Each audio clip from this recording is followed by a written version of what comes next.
Go ahead, Lauren. So I think this might be a good transition point because today I saw Men. That's where I was going. I thought so.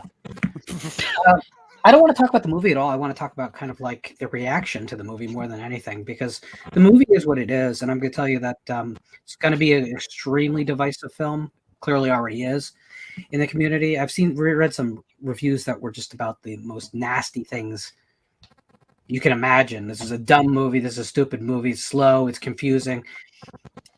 Or it's preachy. I've heard it's woke about 1 million times. None of those things were my reaction to the film at all. It's a film about two characters trying to find like some peace with a really awful event that occurred. And it's about those two specific characters. They're not avatars for society at large. But I'm getting a little bit concerned.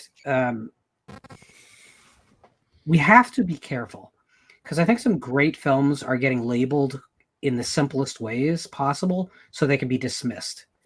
And I think it's A24 in particular run the danger of being victimized this way because their films are considered like more avant-garde or more edgy or more artistic than the typical genre fare.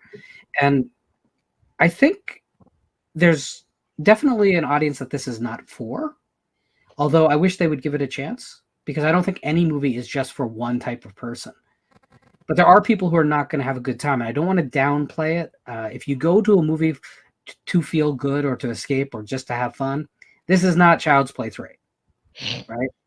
And if you didn't get that from the trailer, I don't know what to say to you.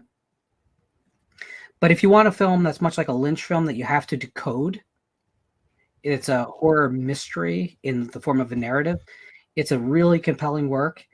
And if you think that the body horror at any point in The Thing is extreme, the third act of this would like to tap you on the shoulder and tell you to get the fuck out of the way.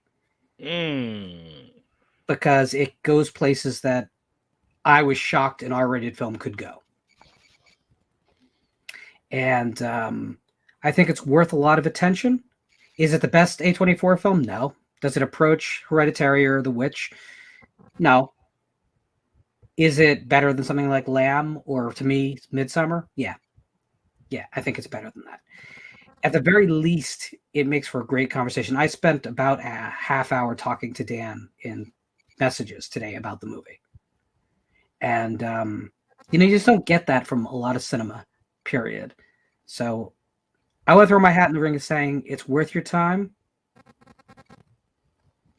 Take a look at it. But don't go in. If you want a fun movie that day, go see something else. It's not a fun movie. It's a film for reflection and to go to really dangerous places. Here's my last thought on it, because I was thinking about this literally as soon as the movie ended. If the credit for the director that follows the movie said directed by David Cronenberg, none of the nonsense you're hearing online would happen.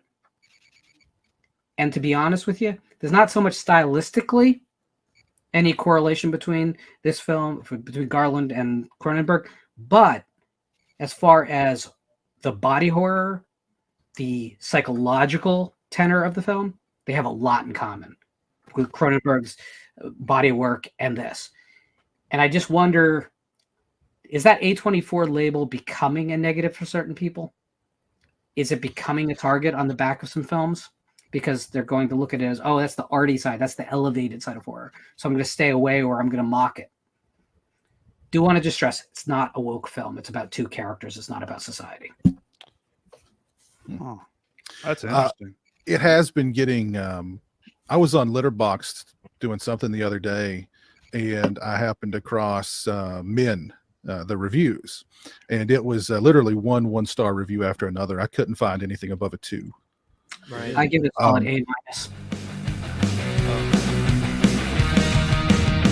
like this, be sure to subscribe to the Region Free YouTube channel and also check out the Patreon to get exclusive content and become a Regionaire.